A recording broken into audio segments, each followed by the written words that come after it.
Bismillahirrahmanirrahim. Assalamualaikum warahmatullahi wabarakatuh. Innal hamdalillah nahmaduhu wa nasta'inuhu wa nastaghfiruh wa na'udzu bihi min shururi anfusina wa sayyiati a'malina. May yahdihillahu fala mudilla lahu wa may yudlil fala hadiya lahu. Wa asyhadu an la ilaha illallah wahdahu la syarika lahu wa asyhadu anna Muhammadan abduhu wa rasuluh. Allahumma sholli wa sallim wa barik ala habibina wa nabiyyina Muhammadin sallallahu alaihi wasallam wa ala alihi wa ashabihi wa man tabi'ahum bi ihsanin ila yaumiddin. Allahumma la sahla illa ma ja'altahu sahla wa anta taj'alul hazna idza syi'ta sahla. Jamaah rahimakumullah, alhamdulillah, pertama kita panjatkan puji syukur kita kepada Allah Subhanahu wa taala. Kemudian salawat dan salam tak lupa kita junjungkan kepada Nabi kita Muhammad sallallahu alaihi wasallam. Baik, kita lanjutkan kembali, masih membahas sedikit tentang hukum akikah ya. Jadi di akhir pembahasan tentang akikah kita akan membahas tentang hukum-hukumnya. Pertama adalah tentang waktu. Jadi disunahkan untuk menyembelih akikah untuk anak yang dilahirkan itu pada hari yang ke-7. Jadi dihitung dari hari kelahiran. Namun hari itu dianggap hari pertama jika kelahirannya sebelum matahari terbenam ya. Jadi kalau sudah matahari terbenam, misalnya dia lahirnya pada sholatil maghrib, berarti dihitung dari hari besoknya. Hari besok itu berarti hari pertama. Namun jika dia lahirnya sebelum matahari terbenam, misal ini hari Jumat, lahir jam 5 sore tadi, berarti hari ini itu sudah dihitung di hari yang pertama. Lalu kemudian tinggal dihitung ya. Jadi akikahnya tepat pada hari yang ke-7. Sebagaimana sabda Rasulullah sallallahu alaihi wasallam, seorang anak itu tergadai dengan akikahnya. Ya. Ma'al gulam marhunun bi aqiqatihi. Maka disembelihlah untuknya pada hari ke-7, dicukur rambutnya dan diberi nama. Jadi hari ke-7 itu yang dilakukan adalah mencukur rambut, kemudian menyembelih hewan akikah, dan yang ketiga adalah memberi nama. Jadi nyukur rambut itu tidak nunggu 40 hari, enggak ya. Sunnahnya hari yang ke-7 ya. Jangan ikut-ikutan tradisi. Kalau tradisi 40 hari, kadang mau dicukur hari ke-7 katanya ubun-ubunnya masih lembek, jangan nanti gampang masuk angin, nah, misalnya gitu. Enggak, ini sunnah Nabi Shallallahu Alaihi Wasallam. Ya. Kalau kita ingin mendapatkan kebaikan, maka cukurlah di hari yang ke-7, seperti itu. Kemudian diberi nama pada hari itu. Ya. Baik. Nah, jika berlalu hari yang ke-7 misal, maka pada hari yang ke-14 dibolehkan. Ya. Nah, jika berlalu maka pada hari yang ke-21 dibolehkan. Nah, ini menurut pendapatnya Hanabilah ataupun Imam Ahmad. Ya. Namun pendapat ini dilemahkan di kalangan Malikiyah, ulama Malikiyah yaitu pengikutnya Imam Malik ya. Dan demikian juga dikatakan oleh Ishaq ya. Ini juga diriwayatkan dari Aisyah, jika disembelih sebelum itu atau setelahnya maka sudah sah karena tujuan dapat tercapai dengannya. Baik. Namun sekali lagi ini sifatnya boleh ya. Namun kalau kita ingin mengikuti sunnahnya maka di hari yang ke-7 seperti itu. Tapi boleh enggak melebihi dari hari itu? Ya silakan. Tapi tidak mengikuti sunnah Nabi Shallallahu Alaihi Wasallam. Berarti bid'ah dong Ustaz? Enggak, bukan bid'ah. Ya. Jadi semampu kita, kapan kita sudah memiliki harta, ya kita akikahkan anak kita sebagai tanda syukur kita kepada Allah Subhanahu Wa Taala. Begitu. Nah, adapun ulama Syafi'iyah menegaskan bahwa akikah itu tidak gugur dengan menundanya, tapi disunahkan untuk tidak ditunda hingga lewat usia balik ya. Jadi jangan sampai usia balik ya. Sebelum usia balik maka masih dibolehkan diakikahi. Jika ditunda hingga lewat usia balik maka gugurlah hukum akikah tersebut pada selain anak yang dilahirkan itu. Jadi hukum untuk mengakikahkan anak kita itu gugur. Misal karena saat dimana kita punya anak, dikaruniai anak, misalnya tahun ini kita dikaruniai anak, namun qadarullah kita tidak memiliki kelebihan keuangan untuk mengakikahkan anak kita misalnya. Ya, jangankan untuk akikah, kadang buat makan aja susah kan gitu. Nah, sehingga kita nggak bisa ini untuk tahun ini. Nah, maka kalau menurut pandangan Imam Syafi'i dan para ulamanya, dia diperbolehkan untuk ditunda hingga usia balik.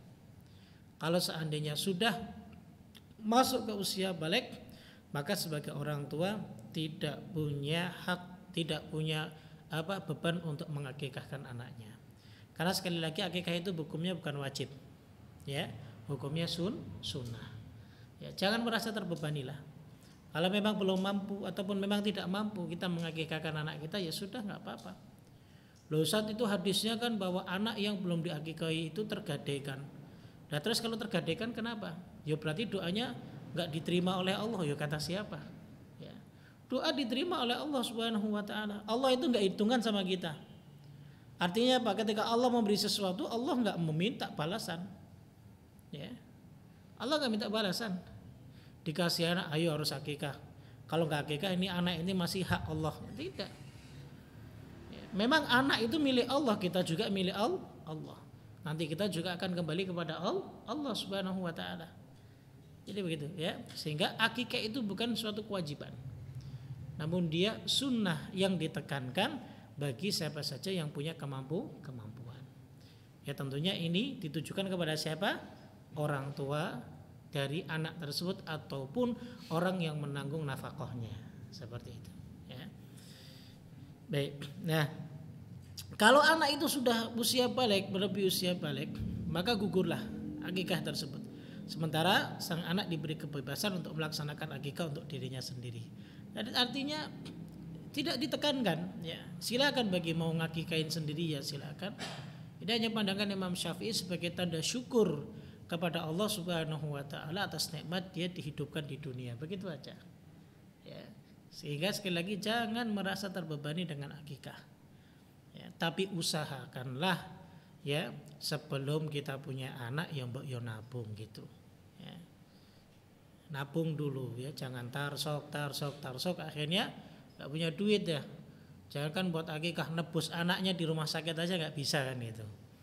Ya, jangan ya. Kita sebagai suami, sebagai kepala rumah tangga punya tanggung jawab besar. Kalau memang kita nggak bisa, sekiranya nggak mampu untuk mengumpulkan uang, ya tentunya kita harus berusaha semaksimal mungkin. Apalagi di Indonesia ini ada BPJS dan yang lain sebagainya. Misal seperti itu, ya. Tayyib, itu yang pertama. Kemudian yang kedua,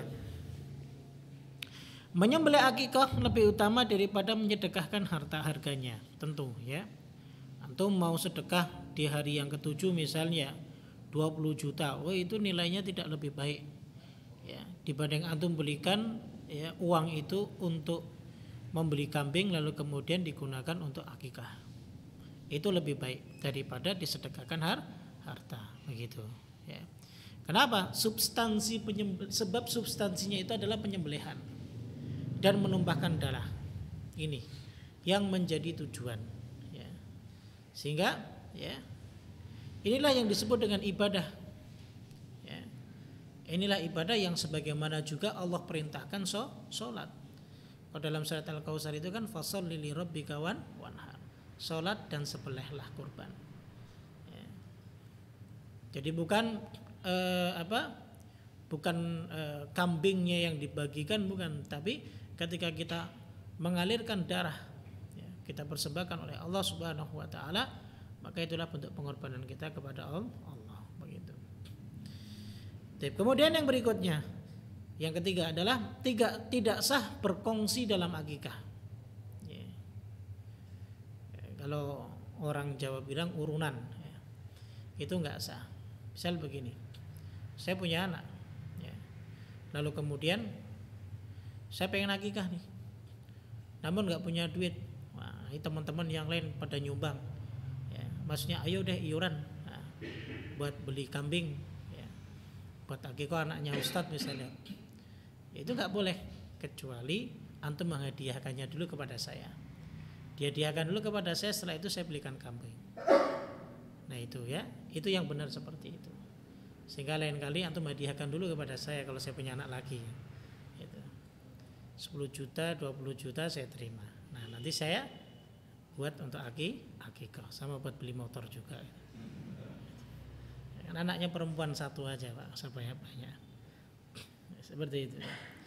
Jadi tidak ada kongsi dalam akikah. Jadi sebagai hadiah boleh kongsi-kongsi, lalu kemudian diberikan ya sebagai bentuk hadiah, lalu kemudian baru ya orang yang diberi hadiah itu menggunakan uangnya ataupun mungkin kambingnya sudah dihadiahkan, kemudian digunakan untuk akikah, begitu. Baik.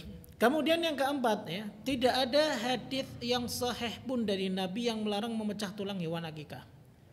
Pernah dengar nggak? Jangan pecah tulangnya, nggak boleh hukumnya, pamali gitu. Ya. Dulu saya diakikahi sama bapak saya itu waktu saya sunat.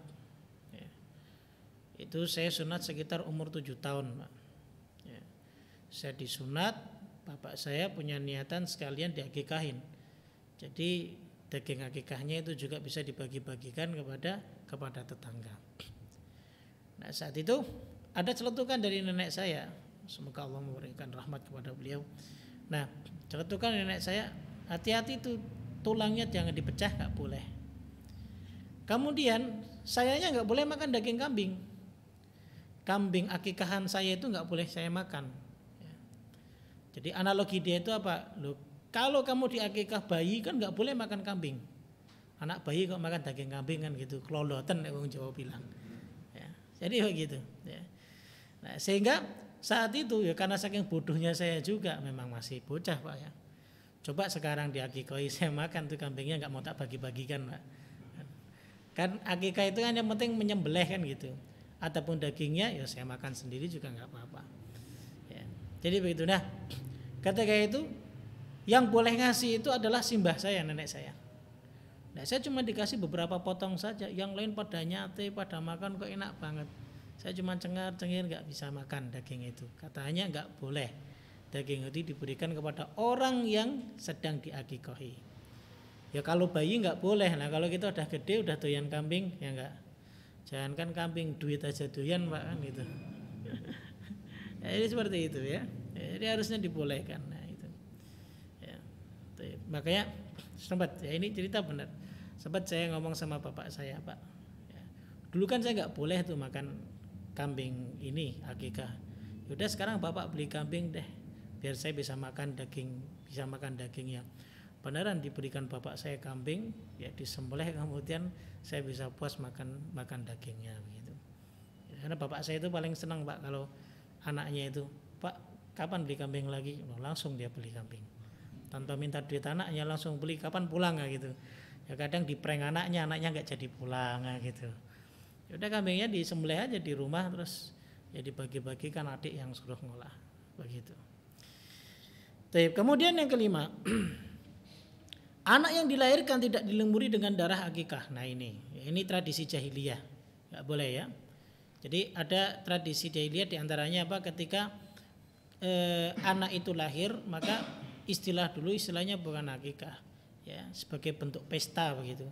Disembelihkanlah kambing ya ataupun hewan yang lain, kemudian darahnya itu dilumurkan kepada bayinya tersebut. Ya, nah ini tradisi jahiliyah. Kemudian yang keenam, disunahkan untuk memasaknya, tidak memberikan dagingnya dalam keadaan mentah. Nah itu ya.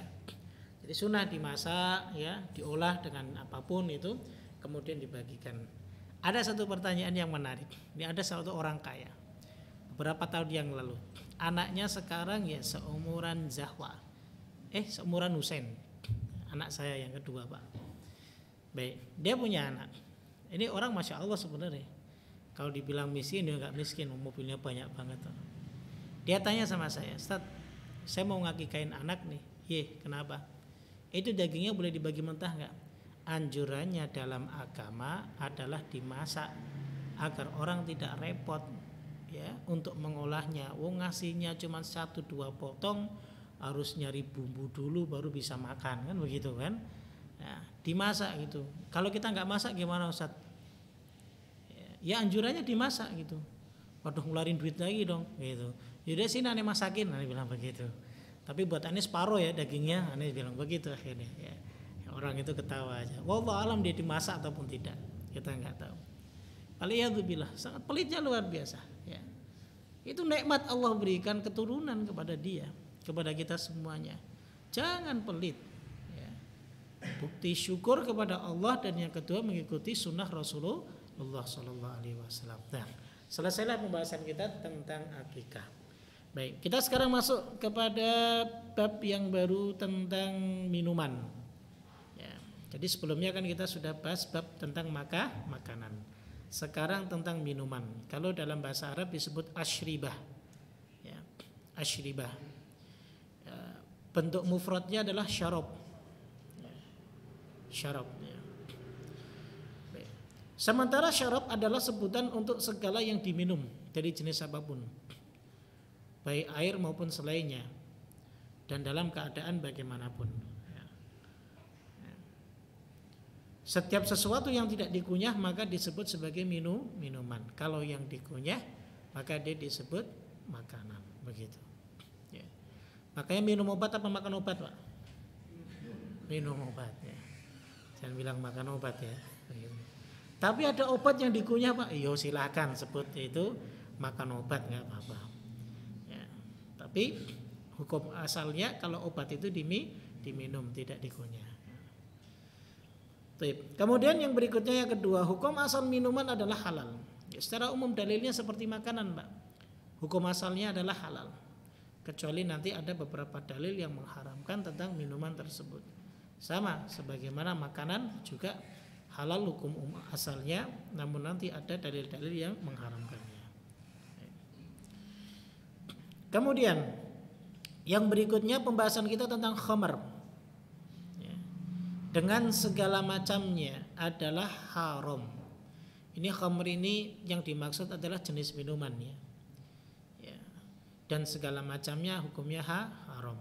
Nah jelas ini dalilnya dari Al-Quran, Sunnah maupun ijma' ulama. Adakah yang menghalalkan khamar? Enggak ada saya kira ya. Sebagian ulama menghalalkan khamar, tidak ada. Jadi sepakat ya. Sepakat kaum muslimin, tidak hanya dari ulama saja. Sepakat kaum muslimin bahwa khamar itu hukumnya haram. Karena dalilnya jelas. Enggak ada kesyubhatan, enggak ada perdebatan, dan enggak ada pertentangan. Khamar hukumnya haram. Firman Allah surat Al-Maidah ayat 90 sampai 91. Allah Ta'ala menyebutkan fajtanibuhu la'allakum tuflihun. Jauhilah khamar ya. Karena rijsum min amali syaiton, dia adalah perbuatan syaiton. Maka kita diperintahkan untuk meninggalkannya atau menjauhinya. Hadis Nabi SAW, la'anallah al-khamra, Allah melaknat khamar, wa syaribaha, dan peminumnya, wa saqiha, dan yang menuangkannya, wa ba'i'aha, yang menjualnya, wa mubta'aha, dan yang membelikannya, wa asiroha, yang memerasnya, wa mu'tasiroha, dan yang meminta diperas, wa hamilaha, dan yang membawanya. Ayo para ojek nih ya, hati-hati kalau dapat khamar, jangan pura-pura nggak tahu ya. Ini khamar tapi saya pura-pura nggak tahu deh. Tahu khamar tapi pura-pura nggak tahu ya. Wal mahmulata ilaihi, dan yang dibawakan untuknya.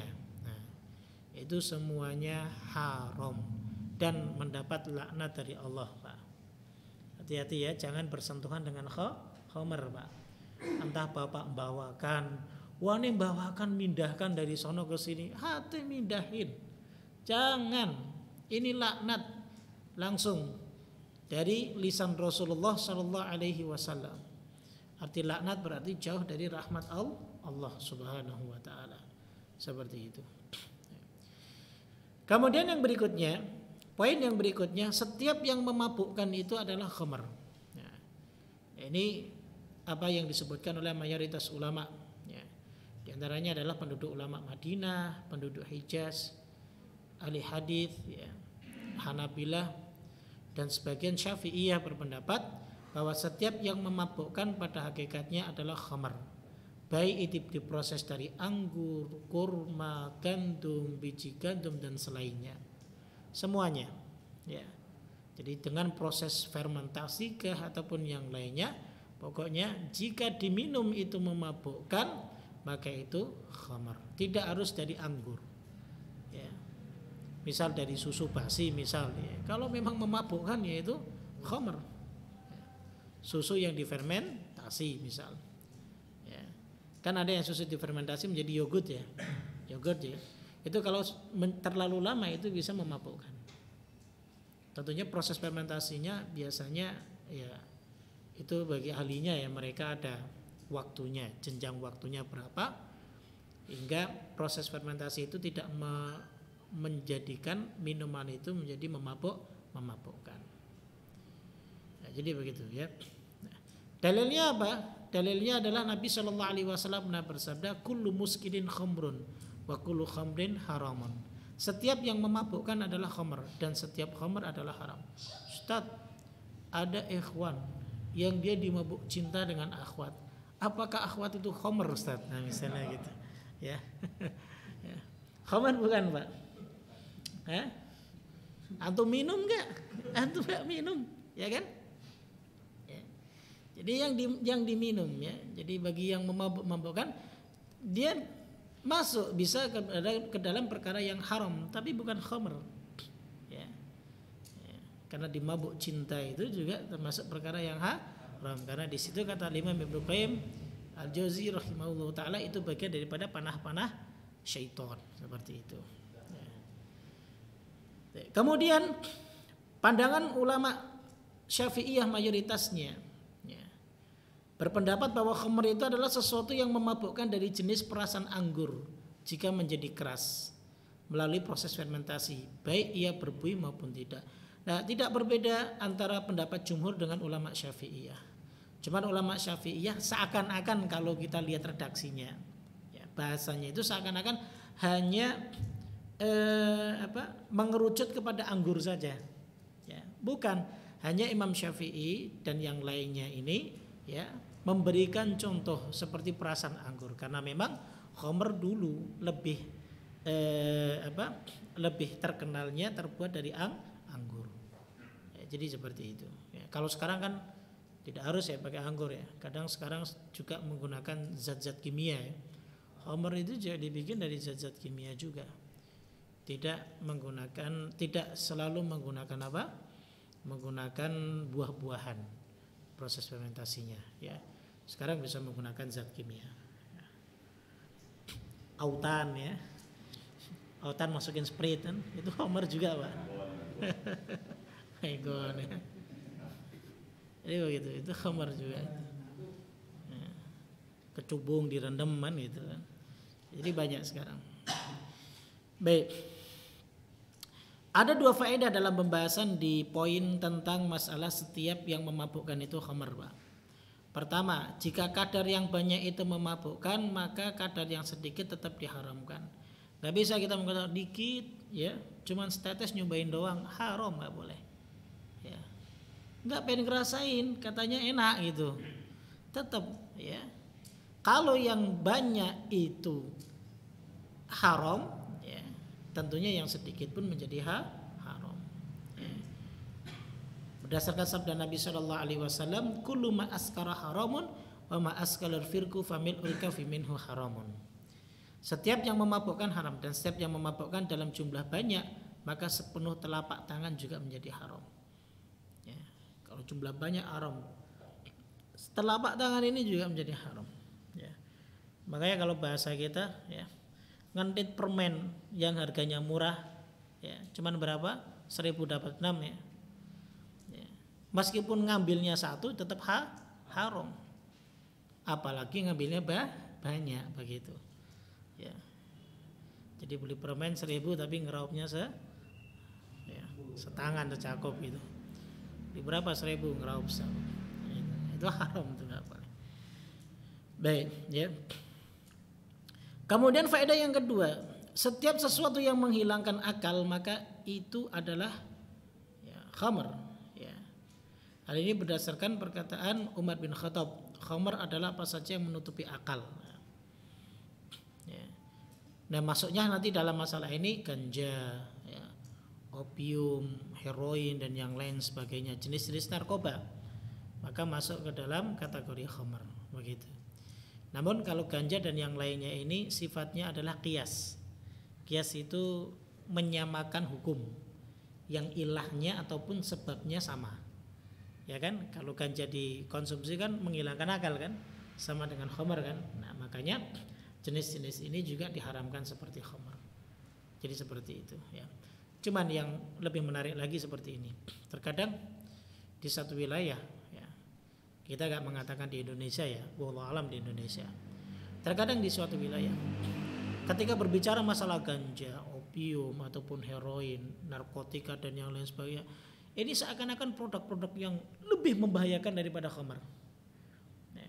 Padahal yang dihukumi haram itu apa? Khamr. Sedangkan khamr dianggap hal yang biasa. Oh, ini minuman kesehatan. Ya enggak? Kalau dingin-dingin enggak minum khamr ya enggak bisa hangat. Jadi seperti itu. Jadi khamr yang dianggap biasa dan ganja, narkotika, narkoba dan yang lainnya dianggap ini yang lebih membahayakan. Kan aneh. Ya. Hadnya dalam Al-Qur'an dan Sunnah itu tentang khamr. Hukuman peminum khamr apa Pak? Dicambuk. Ya, peminum khamr hukumnya dicambuk. Ya. Nah, hukuman mengkonsumsi ganja apa hukumannya? Ya, gak ada hukumannya. Ya. Namun dia disebut dengan takzir. Takzir itu hukuman yang kembali kepada pemerintah setempat. Ya, itu namanya hukum ta'zir. Ya. Meskipun dia hukumnya dari sisi larangannya sama dengan khamr, ya, karena memang ganja dan yang lain sebagainya ini adalah dikiaskan kepada khamr, namun dari sisi hukum syariat dia masuknya kepada hukum ta'zir. Nanti akan kita bahas di pembahasan yang terakhir di dalam kitab ini. Ya. Sehingga kembali kepada pemerintah. Kalau presiden kita menghukum orang yang mengkonsumsi ganja ditembak mati ya nggak masalah. Ya. Namun yang jadi masalahnya itu begitu ya. Untuk menilai ganja dan khamr itu malah seakan-akan lebih membahayakan ganja. Ya. Padahal justru khamr yang jelas dalilnya baik di dalam Al-Quran maupun Sunnah Nabi kita Sallallahu Alaihi Wasallam. Mungkin tinjauannya dalam urusan dunia. Ya kan, madharatnya mungkin lebih besar, bisa jadi wallahu taala alam bisawab ya. Baik seperti itu ya. Kemudian tentang meminum khamr karena darurat, boleh enggak minum khamr dalam kondisi darurat? Kalau dalam kondisi normal haram. Tapi dalam kondisi terpaksa, ini terpaksa ya, udah seminggu enggak minum khamr gitu. Ya, darurat misalnya begitu ya. Maka menurut syariat ia diberikan keringanan untuk mengkonsumsi khamr tadi dulu ya. Namun demikian hal itu berdasarkan barometer syar'i yang membolehkannya untuk mengkonsumsi hal-hal yang diharamkan. Seperti contoh dalam keadaan darurat disebabkan karena kehausan yang dikhawatirkan jika tidak meminumnya akan menyebabkan kebinasaan. Nah, dalam kondisi seperti ini merupakan kondisi terpaksa. Cuman pertanyaannya begini. Orang kalau minum khamr itu memang karena haus, Pak? Mungkin ada, karena udah terbiasa minum khamr. Jadi kalau haus kalau nggak minum khamr itu orang jeblak ngeloknya itu nggak hilang-hilang. Ya. Hausnya itu nggak hilang-hilang. Tapi kalau udah minum khamr ya 1 botol, itu hausnya hilang. Ya. Jadi seperti itu ya. Nah, kembali kepada urufnya saja ya. Bahwa khamr itu sebenarnya bukan minuman untuk menghilangkan rasa dahaga. Bahkan orang yang minum khamr itu terkadang malah justru tambah haus karena sifat panasnya. Ya, wallah alam, Mbak, katanya begitu ya. Jangan antum tanya kok Ustaz tahu panas kan itu. Ya, kata orang seperti itu ya. Jadi seperti itu sehingga dengan hukum asal yang seperti ini maka tidak dibenarkan kalau seandainya Khamr itu boleh diminum karena dalam keadaan darurat, dan daruratnya adalah karena sebab kehausan. Ya, seperti itu. Ya, namun tentunya sebagian ulama tetap memperbolehkannya, ya, memperbolehkannya jika memang tidak ada minuman yang lain kecuali itu. Ya, tapi Syekhul Islam Ibnu Taimiyah rahimahullah taala menolak untuk membolehkannya meskipun dalam keadaan dahaga. Karena memang khamr itu bukan minuman untuk pelepas dahaga. Tapi khamr itu adalah minuman candu, ya. Hakikatnya dia minuman candu, seperti itu. Wallahu taala alam bisawab. Kemudian poin yang berikutnya, tidak boleh memiliki khamr dan tidak boleh menyerahkan kepemilikan kepada orang lain. Nah, kadang nih, ya, ada mau tobat Ustaz dari khamr, di rumah ada 100 krat, ya, daripada mubadzir aneh kasihin orang lain, nah gitu. Ya. Boleh nggak begitu? Ya boleh. Atau aneh mau tukar dengan tiket haji, gitu. Boleh? Nggak boleh. Ya. Nggak boleh menyerahkan kepemilikan yang dimana yang dia miliki itu haram, mau kepada siapapun. Tapi kan saya kasihkan kepada orang non muslim, hatta kepada orang non muslim, yang kita nilai adalah barang yang kita miliki tersebut itu barang haram dari sisi zatnya, ya, dari sisi zatnya itu haram, ya. Uang ketika kita memiliki suatu barang yang kita dapatkan dengan cara yang haram, ya, maka syariat itu melarang untuk memberikannya kepada orang lain.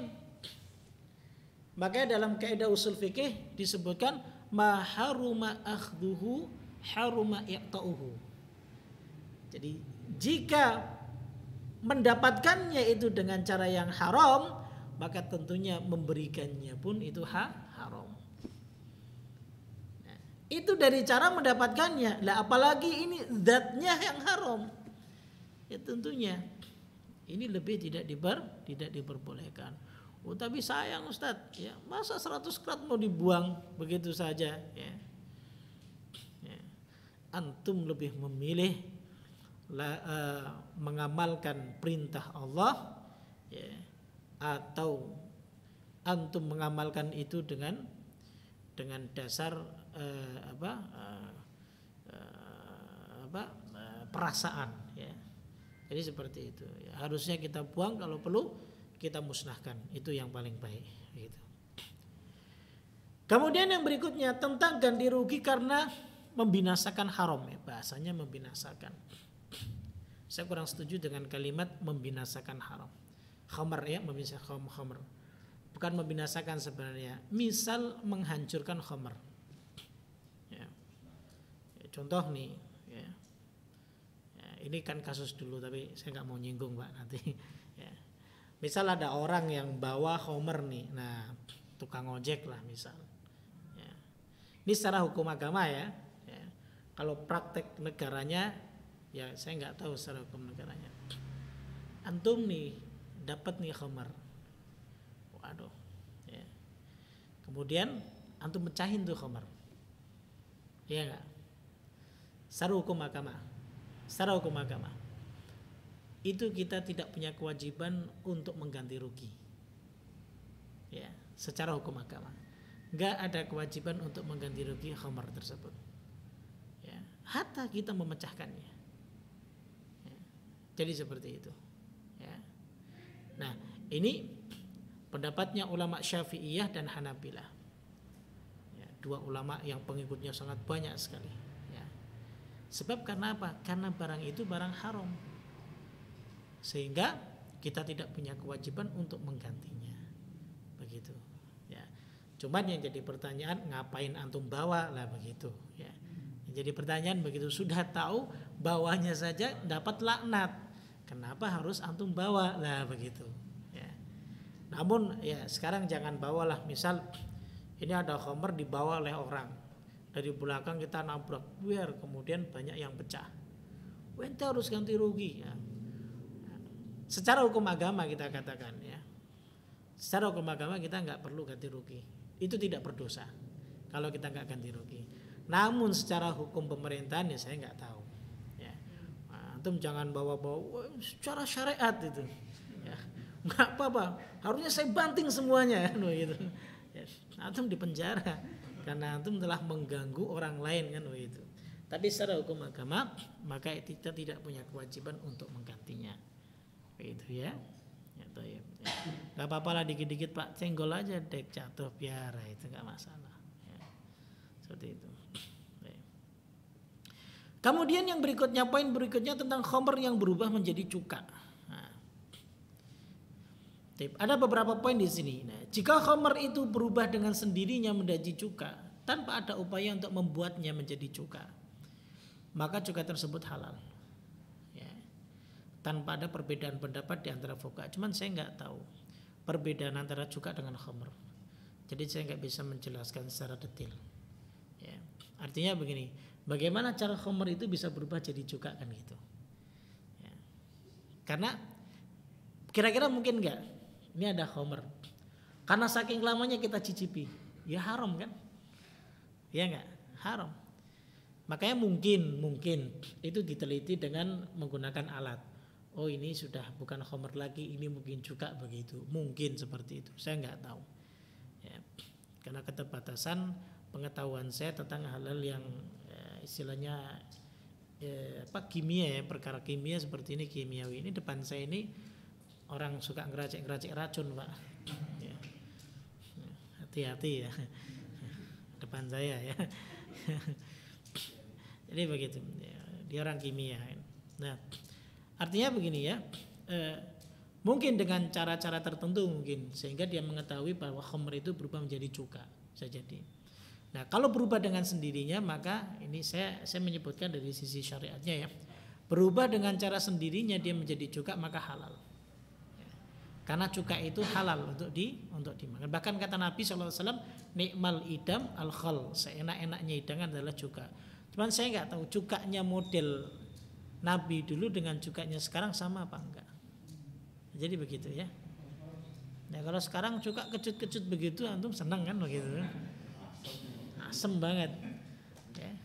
Bahkan kata para ulama itu makanan-makanan yang mengandung asam itu katanya ya membodohkan akal ya, para ulama-ulama yang mereka juga bergelut dalam bidang kedokteran ya, sains begitu ya. Jadi sebagian ulama ada yang mengatakan jangan makan buah apel, jangan sering-sering karena menumpulkan akal katanya. Jadi seperti itu. Ya alhamdulillah saya juga nggak suka apel Pak. Ya. Saya sukanya anggur. Kalau nggak anggur kelengkeng itu. Biar antum tahu kalau datang ke rumah saya jangan bawa apel ya. Pasti nggak akan dimakan. Kemudian yang kedua, jika khamr tersebut diolah menjadi cuka dengan memasukkan sesuatu ke dalamnya, seperti cuka, garam, bawang atau dengan cara memanaskannya dengan api, maka ahli ilmi berbeda pendapat tentang hukumnya. Pertama, tidak boleh mengolahnya menjadi cuka ya. Karena antara cuka dengan khamr kan beda ya. Dia beda, jenis pengolahannya pun berbeda ya. Kalau sudah khamr ya khamr. Jangan kemudian khamr kemudian diolah lagi untuk menjadi cuka. Ini permasalahannya khamr yang diolah menjadi cuka dengan sengaja diolah ya. Nah maka sebagian ulama melarangnya, nggak boleh, tetap tidak boleh karena asalnya adalah khamr seperti itu ya. Baik. Kemudian pendapat yang kedua mengatakan boleh ya. Karena kalau sudah jadi cuka itu menjadi halal meskipun diolah dari bahan yang haram seperti itu. Nah cuman saya khawatir nanti ada babi diolah menjadi sesuatu yang menjadi halal gitu ya. Kemudian ada ular yang diolah berubah menjadi sesuatu yang halal ya enggak. Nah, nanti akan ada kias-kias yang lainnya andaikan ini digunakan ya. Sehingga tentunya pendapat yang paling kuat adalah pendapat yang pertama ya. Jadi kalau hukum asal zatnya itu haram, maka diolah apapun tetap tidak diperbolehkan, itu haram. Begitu ya. Baik. Wallahu a'lam bishawab gitu. Kemudian yang berikutnya, tidak boleh berobat dengan khamr. Nah, ya. Jadi mayoritas ulama berpendapat haram hukumnya berobat dengan khamr. Nah, sekali lagi ini yang diminum, Pak ya. Antum jangan, ada itu ya. Apa? Saya punya itu arak gosok. Nah, itu kan. Ini saya bukan membela diri karena saya pakai arak gosok. Soalnya kawan-kawan ada yang tahu saya menggunakan arak gosok ya. Kemarin waktu jatuh, Pak. Ya. Ustadz menggunakan khamr tuh, arak tuh. Ya. Ini yang diminum, yang dikonsumsi. Ya. Jadi mayoritas ulama mengharamkan hukumnya berobat dengan khamr. Ya. Begitu. Bahkan menurut mereka orang yang meminumnya untuk berobat diberi hukuman had. Ya. Begitu.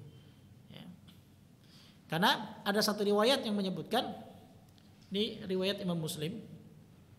Hadis dari Tariq bin Suwaid al-Ja'fi. Ia pernah bertanya kepada Nabi SAW tentang khamr. Maka Nabi melarangnya atau tidak suka ia melakukannya. Maka Tariq berkata, hanya saja aku meminumnya untuk obat. Nabi bersabda, khamr itu bukanlah obat, tetapi ia penyakit. Ya, maka nggak bisa penyakit ini dijadikan sebagai obat. Dan perlu kita ketahui bahwa sabda Rasulullah SAW, Inna Allah anzala da' wa dawa wa ja'ala likulli da'in dawa fatadawu wa la tatadawu biharam. Kata beliau SAW, Allah itu menurunkan penyakit dan menurunkan obatnya, serta menjadikan setiap penyakit itu ada obatnya. Maka berobatlah kamu dan jangan berobat dengan sesuatu yang haram. Sehingga jangan jadikan alasan bahwa tidak ada obat lain kecuali khamr. Enggak. Ya, masih ada obat yang lain pasti. Ya, jadi seperti itu. Nah, jika dikatakan misalnya udah darurat, ya, jadi nggak ada yang lain kecuali khamr. Ya. Ya. Dan darurat itu membolehkan sesuatu yang terlarang. Keluar dah kaidah ad-daruratu tubihul mahdzurat. Jadi darurat itu bisa menghalalkan sesuatu yang haram. Nah, hal ini bisa kita jawab. Ya. Pertama, orang berobat itu bukan bab darurat, Pak. Paham? Kita berobat itu bukan berada di bab darurat. Berobat itu pilihan. Orang sakit, Pak, mau berobat mau nggak berobat itu pilihan. Bukan darurat, sekali lagi. Ya. Karena ada satu riwayat yang menyebutkan, ya, ketika ada seorang wanita yang datang kepada Nabi SAW, dia punya penyakit ayan. Jadi ketika ayannya kumat, nah, dia biasanya apa? Geliat-geliat, guling-guling sehingga auratnya kadang terbuka. Apa kata Nabi SAW? In syi'ti sobarti walakil jannah, wa in syi'ti da'autullah an yu'afiki. Kalau kamu mau bersabar, maka balasannya surga. Di penyakit loh. Nabi mengatakan gitu, ya. Tapi jika kamu mau, tak doakan biar sembuh. Ya. Jadi seperti itu. Hadis riwayat Imam Bukhari dan Muslim. Nah, perempuan itu memilih bersabar agar supaya dapat surga. Nah, sehingga dengan kalimat ini para ulama menyebutkan bahwa berobat itu bukan masuk ke dalam bab darurat. Orang berobat itu pilihan. Artinya kita mau berobat, nggak berobat ya tidak mengapa, nggak masalah. Kalau kita mau bersabar dengan penyakit kita, itu dapat menggugurkan dosa-dosa kita. Ya berarti kita nggak ikhtiar, ya tetap ikhtiar, seperti itu. Ya, namun kalau sudah masuk ke dalam bab, ini nggak ada obat lain kecuali ini, tapi ini yang haram, nggak bisa kita jadikan hujah ataupun alasan disebabkan karena darurat, begitu. Yang kedua adalah karena Nabi telah menetapkan keharaman untuk berobat dengan cara yang haram, seperti itu. Tayyib, ya. Nah mungkin itu ya, pas kan. Mungkin itu poin-poin yang bisa kami sampaikan tentang masalah minuman. InsyaAllah akan kita lanjutkan pada pertemuan berikutnya. Baik, sebelum saya tutup mungkin ada yang ditanyakan, silakan.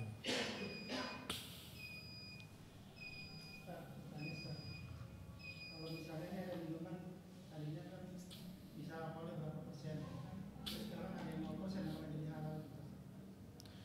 Baik,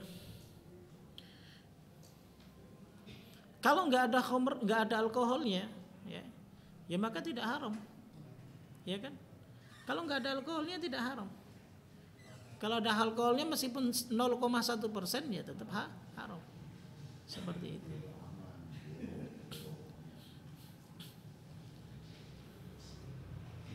Ada lagi?